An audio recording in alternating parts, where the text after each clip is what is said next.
बहू बनी रसोई की रानी।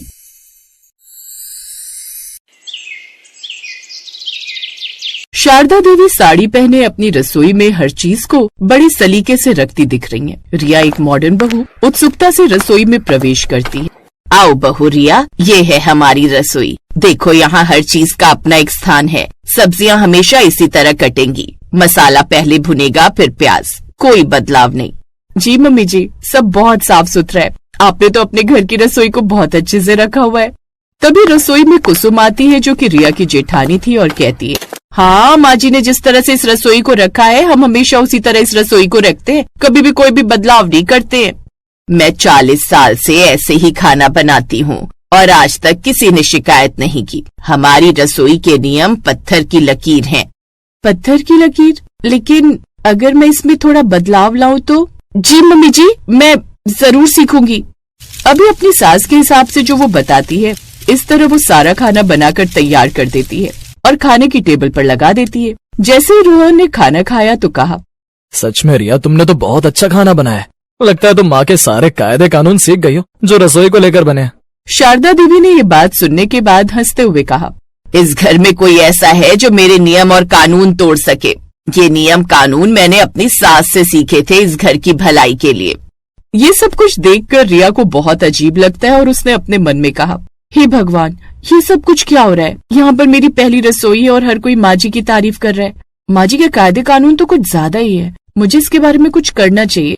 कुछ दिन तो रिया अपनी सास के नियम और कार्य अनुसार ही खाना बनाती है, लेकिन कुछ दिनों बाद रिया अपनी सीक्रेट एक्सपेरिमेंटल रसोई में काम कर रही है जो घर के पिछले स्टोर रूम में है। एक नई खुशबू हवा में तैर रही है, लेकिन तभी शारदा देवी रसोई के पास से गुजरती हैं और उन्हें एक अजीब सी खुशबू आती है और उन्होंने कहा, बहू ये किस चीज की महक आ रही है? तुमने कुछ नया बनाया है क्या? कुछ अलग सा लग रहा है। नहीं मम्मी जी, वो बस मसालों को धूप दिखा रही थी, थोड़ी देर में चली जाएगी। रिया घबरा जाती है और बात को किसी तरह संभाल लेती है और शारदा देवी को उस पर बिल्कुल भी शक नहीं होता क्योंकि आज तक किसी ने भी उनके खिलाफ जाने के बारे में सोचा नहीं था। रिया ने एयर फ्रायर में हेल्दी समोसे बनाए और जब वो अच्छे बन गए तो रिया ने शाम की चाय के साथ सब लोगों को टेबल पर वो समोसे परोस दिए। जैसे शारदा देवी ने एयर फ्रायर में बने हुए समोसे देखे, शारदा देवी की भौहें चढ़ जाती हैं। ये क्या है रिया? समोसे तो डीप फ्राई होते हैं, ये तो सूखे सूखे लग रहे हैं। ऐसे समोसे भला कौन खाएगा? इनमें तो ना वो स्वाद होगा और ना ही इसे बनाने में वो लगन लगी होगी जो असली समोसे बनाने में होती है। मम्मी जी एक बार टेस्ट तो कीजिए, ये क्रिस्पी भी हैं और हेल्दी भी, कम तेल में बने हैं। माँ खाकर तो देखिए, ऐसे समोसे मेरे ऑफिस में भी आते हैं और ये बहुत हेल्दी होते हैं। इससे आपका कोलेस्ट्रॉल भी हाई नहीं होगा। हाँ, तू तो आते ही जोरू का गुलाम बन गया है जो तुझे अपनी माँ की रसोई के नियम कानून भी समझ में नहीं आ रहे और अपनी बीवी की तरफदारी करने लगा। कुसुम ने बीच में बात को संभालते हुए रिया का पक्ष लेते हुए कहा, माँ जी अब समोसे बन ही गए हैं और इतना सामान बनाने में ही लग गया है तो कम से कम खाकर तो देख ही सकते हैं। कुसुम की इस बात को सुनकर शारदा का गुस्सा थोड़ा सा शांत हो गया। उसका चेहरा जो पहले लाल था वो थोड़ा सा वापस गोरा और सफेद हुआ और उसने थोड़ा सा समोसा खाया और कहा, बुरा नहीं है, लेकिन मेरे वाले समोसे ज्यादा अच्छे होते हैं। उसके अंदर ज्यादा मजा आता है। आलू के अंदर जब तेल होता है तो वो ज्यादा मसालेदार लगते हैं। ये तो उबले हुए आलू जैसा लग रहा है। फिर वो एक और निवाला लेती है। थोड़ा आश्चर्य उनके चेहरे पर दिखता है, लेकिन वो आगे कुछ भी नहीं कहती क्योंकि वो हारना नहीं चाहती थी। वहीं जैसे ही ससुर ने समोसा खाया तो कहा, भैया समोसे तो बहुत अच्छे बने हैं। अगर इसमें सच में कोलेस्ट्रॉल कम होता है तब तो मैं इसे हफ्ते में 1-2 बार खा ही सकता। ये बात सुनकर रिया के चेहरे पर बड़ी सी मुस्कान आ जाती है क्योंकि उसे घर में किसी बड़े की मंजूरी मिल गई थी और उसने खुश होते हुए कहा, हाँ पापा जी, ये समोसे आप कभी भी खा सकते हो, आपको कोई भी परेशानी नहीं होगी। ऐसे कुछ दिन गुजर जाते हैं। एक दिन मौसम बहुत अच्छा था, हल्की ठंड हो गई थी और धीरे धीरे बारिश होने लगती है। वहीं शारदा देवी अपनी रसोई में आलू की कचौड़ी तैयार कर रही हैं। बहू जरा मेरे साथ रसोई में बैठना, मैं तुम्हें अपनी कचौड़ी का राज बताऊंगी। इस बार भी मैं ही जीतूंगी। ऐसी कचौड़ी तो तुमने पूरी जिंदगी में नहीं खाई होगी। आज ही मेरा मौका है। अगर मैं अपने आप को सही साबित कर दूं तो माँ जी मुझे रसोई की जिम्मेदारी दे देंगी और हम पुराने तरीके की जगह नए तरीके से खाना बना पाएंगे। जी मम्मी जी, मैं जरूर बैठूंगी। अब रिया शारदा देवी से कचौरी बनाना सीख लेती है, लेकिन अपने मन में उसे अपने तरीके से कैसे बनाए ये भी सोचती रहती है। कुछ दिन गुजर जाते हैं और एक दिन कुसुम घर पर आकर बोलती है, माँ जी, हमारी गली में कंपटीशन होने वाला है जिसमें जो भी सबसे अच्छा खाना बनाएगी उसे 1 लाख रुपए मिलेंगे। ये बात सुनकर रिया के दिमाग में एक तरकीब आई और उसने कहा, माँ जी, आप भी खाना बहुत अच्छा बनाती हैं और मैं भी। हम दोनों को लगता है कि हम दोनों अपनी जगह ठीक है। क्यों ना हम दोनों इस कंपटीशन में पार्ट ले और जज ही बता देंगे किसका तरीका ठीक। शांति देवी हाँ कर देती हैं। दोनों ही रसोई में तरह तरह का खाना बनाया करते और अपने अपने पतियों को खिलाया करते। कभी कभी वो कुसुम को बिठाकर खाना खिलाया करते। एक दिन रिया ने हेल्दी पिज्जा बनाया और शांति ने दाल बाटी बनाई। रोहन ने खाकर कहा, दाल बाटी टेस्टी तो बहुत है, लेकिन दाल में भी बहुत सारा घी डाला है और बाटी में भी बहुत सारा घी है। ये सेहत के लिए अच्छी नहीं है। रोहन, तू मेरी बीवी की बुराई करेगा तो मैं तेरी बीवी की तारीफ नहीं कर सकता। ये पिज्जा तो चबाने में बहुत दिक्कत कर रहा है। बड़ी उम्र के लोग तो इसे खा ही नहीं सकते।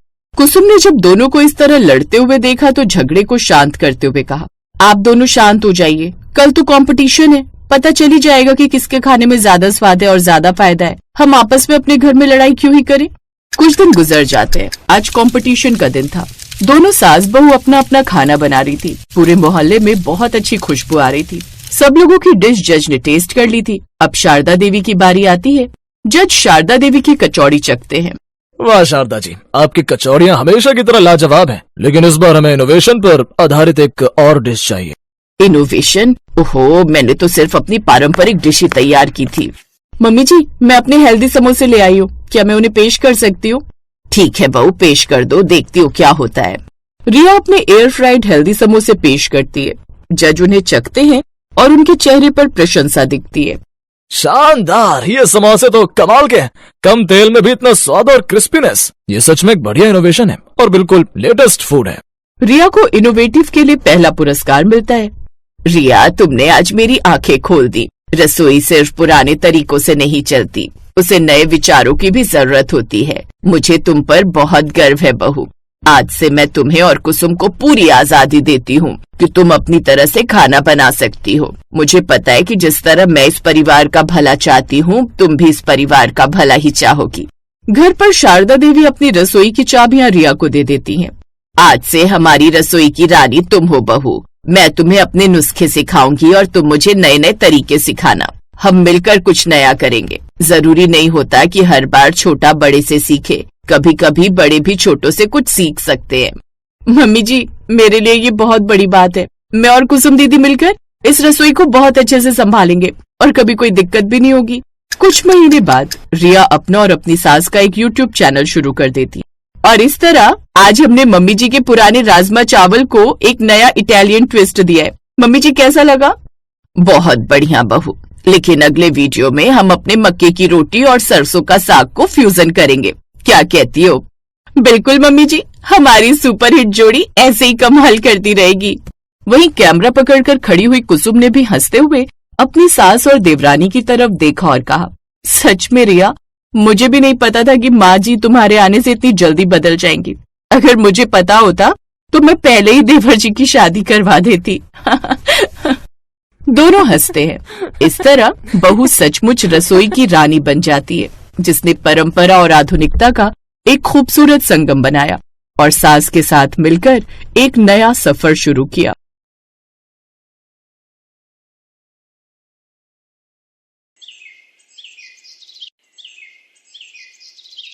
अनुराधा की सास शोभा ने सुबह सुबह मजदूर को बुला लिया। ये देखकर अनुराधा घबरा गई। माँ जी, ये सब क्या हो रहा है? आप ये रसोई तुड़वा क्यों रहे हो? सिम्मी बहू की अब से यही मर्जी है तो इसमें मैं कुछ नहीं कर सकती। घर में कलेश ना हो, इसीलिए मैं सिम्मी की बात मानकर रसोई को आधा तुड़वा रही हूँ। अब से आधी रसोई तुम्हारी रहेगी। और शोभा देवी कुछ बोलती उससे पहले ही सिम्मी बोल पड़ी, और आधा किचन मेरा होगा। आधा किचन आधी रसोई पर क्यों? वो इसलिए भाभी, क्योंकि मुझे आपकी देसी सामानों से भरी रसोई बिल्कुल पसंद नहीं। ये सादे से स्टील के बर्तन, गैस स्टोव भी मानो 20 साल पुराना, ऊपर से फ्रिज ऐसे भरा रहता है जैसे स्टोर रूम की कोई अलमारी। कोई स्टैंडर्ड ही नहीं, पुराने जमाने की। अपनी आधी रसोई को संभाल कर रखो भाभी, बाकी अपना आधा किचन मैं संभाल लूंगी। घर में सब सिम्मी की बातों को मानते थे, क्योंकि सिम्मी अमीर खानदान की लड़की थी, इसीलिए सिम्मी ससुराल में अपनी चलाती थी। सिम्मी के मायके वालों का उठना बैठना बड़े नेताओं और अफसरों के बीच था और इसी बात का फायदा सिम्मी उठाती थी। वो हमेशा इसी अकड़ में रहती थी कि वो अपने मायके वालों को एक फोन मिलाएगी और 100 लोग इकट्ठे हो जाएंगे। सिम्मी की इसी आदत की वजह से कोई उसे कुछ कहता ही नहीं था कि फालतू की बहसबाजी ना हो, लोगों के बीच बदनामी ना हो। अब सिम्मी ने जिद में आधे हिस्से में किचन बनवा लिया। उसने अपने आधे किचन में मॉडर्न डेकोर की शुरुआत की। डिजाइनर टाइल्स और बढ़िया फर्नीचर और स्टाइलिश लाइटिंग से किचन सजाया। अब वहां कोई पुराना गैस स्टोव नहीं था, बल्कि एक ऑटोमेटिक गैस स्टोव था। नए जमाने की मिक्सी, एयर फ्रायर और माइक्रोवेव ने भी जगह बनाई। भैया बस यही रख दो, एक पैक और होगा। मैडम वो भी बस आ ही रहा है। सिम्मी क्या क्या मंगवा रही हो? सब कुछ रखा तो है। सब पता है क्या क्या रखा है उस पुरानी रसोई में, मुझे अपने हिसाब से सब रखवाने दो। भैया बर्तन धोने की मशीन वहां सामने नल के पास लगा दो। बर्तन धोने की मशीन भी मंगवा ली। बहू काम वाली लगी तो थी, उसी से करवा लेती बर्तन। माँ जी ये किचन है, यहाँ सब कुछ मेरे हिसाब से चलेगा। अगर आपको किचन अच्छी नहीं लग रही तो आप अपनी बड़ी बहू की तरफ रहने चली जाओ। ठीक है, अगर तुम यही चाहती हो तो मैं ऐसा ही करूंगी। आज के बाद तुम्हारी किचन में कोई परेशान करने नहीं आएगा। सिम्मी की सास अनुराधा की तरफ आ गई। सिम्मी को पहले सास की मदद मिल जाती थी, पर सास के जेठानी की तरफ जाने से सिम्मी परेशान होने लगी। 2 टाइम का खाना बनवाना है, ध्यान रहे कोई भी चीज खराब नहीं होनी चाहिए। अरे भाभी, पिछले कई सालों से घरों में खाना बनाने का काम कर रही हूँ, कोई शिकायत नहीं देती किसी को। ठीक है, तो फिर मेरे लिए कप चाय बना ला। अच्छा भाभी। काम वाली अनुराधा की तरफ जाने लगी। अरे वो रसोई में नहीं जाना, इधर किचन में जाओ। भाभी ये तो मैं पहली बार देख रही हूँ, आधा आधा हिस्सा। हाँ वो बेकार सी पुराने जमाने की रसोई जेठानी जी की है, और ये बढ़िया आज के जमाने का किचन मेरा है। वही मैं कहूँ, आज से पहले तो इस घर में कभी खाना बनाने वाली रखी नहीं गई, पर मुझे नहीं पता था कि आपके तो इतने ठाट बाट है भाभी। आपने तो बहुत बढ़िया किचन बना ली। सिमी अनुराधा और सास की तरफ देखती हुई जानबूझकर दिखावा कर रही थी। माँ जी आपकी चाय, मैं दोपहर के खाने में भरवा टिंडे बना रही हूँ, सही है ना? हाँ हाँ बहू, प्रेम से जो भी बना खिला लो, सब बढ़िया है। तुम्हारे हाथों की तो हर चीज खानी मुझे पसंद है, क्योंकि उसमें प्रेम का स्वाद जो मिला होता है। सिमी सास की बातें सुनकर जल भुन गई। अमित आज तुम्हारी छुट्टी है, दोपहर के खाने में राजमा चावल बना रही हूँ। बनवा लो सिम्मी जो बनवाना है, मैं तो बस पेट भरने के लिए खा रहा हूँ, बाकी स्वाद तो अब खाने में दिखाई ही देना बंद हो गया है। शांति आज राजमा चावल इतने टेस्टी बनाना कि तुम्हारे भैया उंगलियां चाटते रह जाएं। सिमी ने पूरी किचन काम वाली शांति के हाथों में दे दी और खुद वो बेफिक्र होकर अपनी मौज मस्ती में रहने लगी। बताओ तो, किचन के इतने महंगे महंगे बर्तन कैसे जला रही है ये काम वाली शांति। सिमी को तो पैसों और महंगे सामानों की कोई फिक्र ही नहीं। माँ तुम क्यों अपना खून जला रही हो? करने दो ना जो कर रही है। जब सिम्मी को अपनी किचन की परवाह नहीं तो तुम क्यों ध्यान देती हो? माँ जी की भावनाओं को मैं समझ सकती हूँ। एक माँ के लिए उसके दोनों बच्चों का परिवार बराबर होता है। जितनी चिंता माँ जी को हमारी होती है, उतनी ही चिंता सिमी और देवर जी की भी होती है। सिमी को इन सब बातों से कोई फर्क नहीं पड़ता था कि क्या खराब हो रहा है। उसे तो बस नई नई चीजें खरीदने का शौक आ रहा था। Simmi air fryer, juicer, electric tandoor और बाकी सब महंगे सामान किचन में धूल मिट्टी खा रहे हैं। तुमने अभी इलेक्ट्रिक कुकर और खरीद लिया, कौन बनाएगा इसमें खाना? शांति बनाएगी, और कौन बनाएगा? शांति, लगता है तुम्हें इसमें खाना बना पाएगी? पहले देखो कितने सामान वो खराब कर चुकी है, कभी देखा भी है किचन में घुसकर? तभी शांति आ जाती है। सॉरी भाभी, आज आने में देर हो गई, वो गली में भंडारा बट रहा था, वही लेने चली गई थी, घर पर रखकर बस सीधी आ गई। कोई बात नहीं। अच्छा सुन, तू बोल रही थी ना पुराना कुकर खराब हो गया है, मैंने ये नया इलेक्ट्रिक कुकर मंगा लिया है, अब इसी में चने उबालने रख दे। इलेक्ट्रिक कुकर शांति को चलाना आता नहीं था, उसने साफ मुंह पर मना कर दिया। भाभी ये इलेक्ट्रिक कुकर मेरे से चलाने नहीं आते, मुझे तो वो सादा सीटी बजने वाला कुकर ही समझ में आता है, ये तो आप ही यूज करो। शांति को मुंह बनाता देख सिम्मी खुद ही उठी और उसे कैसे इस्तेमाल करे सब कुछ पढ़कर समझकर उसने इलेक्ट्रिक कुकर में चने उबालने रखे। सिम्मी ने चने तो रख दिए, पर टाइमर ठीक से सेट करना भूल गई। नतीजा ये हुआ कि चने जरूरत से ज्यादा पक गए और कुकर का निचला हिस्सा जलने लगा। अरे ये कैसी जलने की बदबू आ रही है। सिम्मी ने नया कुकर लिया है, शायद उसी में कुछ जला है। तब भी तो मैं नहीं रख रही थी कुछ बनने, क्योंकि पड़ोस वाली भाभी के घर ये कुकर है, उन्हें तो इस्तेमाल करना आता है, वो खुद इसमें टाइम सेट करके देती हैं, मैं तो हाथ भी नहीं लगाती। अच्छा भाभी मैंने रोटी और चावल बना दिए। तो चने कौन बनाएगा? भाभी देखो मुझे और भी घरों में काम पर जाना होता है, मैं अगर यहाँ लगी रही तो और घरों में लेट हो जाऊंगी। लाओ जल्दी से दो, मैं मसाला बना जाती हूँ। काम वाली मुंह बनाते हुए खाना बनाकर चली गई। अगले दिन सिमी के घर मेहमान आने थे। साफ सफाई वाली आई नहीं थी, बर्तन का ढेर लग गया। क्या हुआ सिमी, खाना बनाने वाली नहीं आई? मेरे ऑफिस के फ्रेंड्स आते ही होंगे। आ जाएगी, अभी तो मैं ये बर्तन धोने की मशीन चेक कर रही हूँ, चल ही नहीं रही, बर्तनों का ढेर लगा हुआ है। काफी देर तक सिमी कोशिश करती रही पर बर्तन धोने की मशीन नहीं चली। सिमी परेशान हो गई। उसने देखा काफी देर हो गई है पर अभी तक खाना बनाने वाली भी नहीं आई है। तभी शांति का फोन आ गया। सिमी भाभी मैं गांव जा रही हूँ, मेरे ताऊ गुजर गए, 2 दिन बाद लौटूंगी। क्या? पर मैंने तुझे कहा था ना कि मेरे घर मेहमान आने हैं। तो भाभी मैं क्या करूँ, मेरा भी जाना जरूरी है, रिश्तेदारी का मामला है। आज मैं फोन रखती हूँ, मेरे बस का टाइम हो रहा है। बस अड्डे से ही फोन कर रही थी। एक तरफ सफाई और ढेरों बर्तन का काम था, दूसरी तरफ रसोई में खाना बनाना था। अनुराधा और शोभा सिमी की परेशानी को समझती हैं और तुरंत दोनों उसकी मदद के लिए किचन में आ जाती हैं। लाओ बहू, जो भी सब्जी बनानी है मुझे दे दो, मैं काट देती हूँ। बर्तन मैं धो रही हूँ, तब तक तुम बाहर का समेट लो। थैंक यू माँ जी, थैंक यू भाभी। सारी लड़ाई झगड़ा भूलकर आज सिमी की सास और जेठानी उसकी मदद के लिए पास खड़ी थी। सिमी को उस दिन एहसास होता है कि घर में जितनी मर्जी बंटवारे हो जाए पर रिश्तों में बंटवारे कभी नहीं होते। परेशानी के समय पूरा परिवार सिमी के साथ खड़ा था। सिमी ने उसी दिन फैसला लिया कि वो अपनी गलती को सुधारेगी। माँ जी, भाभी, मुझे अपनी गलती का एहसास है, मुझे आधा किचन नहीं चाहिए। मैंने गलती की थी किचन और रसोई को आधा आधा बांटकर। क्या मैं फिर से आपकी रसोई में आ सकती हूँ? कैसी बातें करती हो सिमी, ये रसोई कल भी तुम्हारी थी और आज भी तुम्हारी है। मुझे खुशी है बहू कि तुम्हें अपनी गलती का एहसास है। सुबह का भूला शाम को घर आए तो उसे भूला नहीं कहते। दोनों बहुएं मिलजुल कर रहो, मैं तो बस यही कामना करती हूँ। जीती रहो, सदा खुश रहो।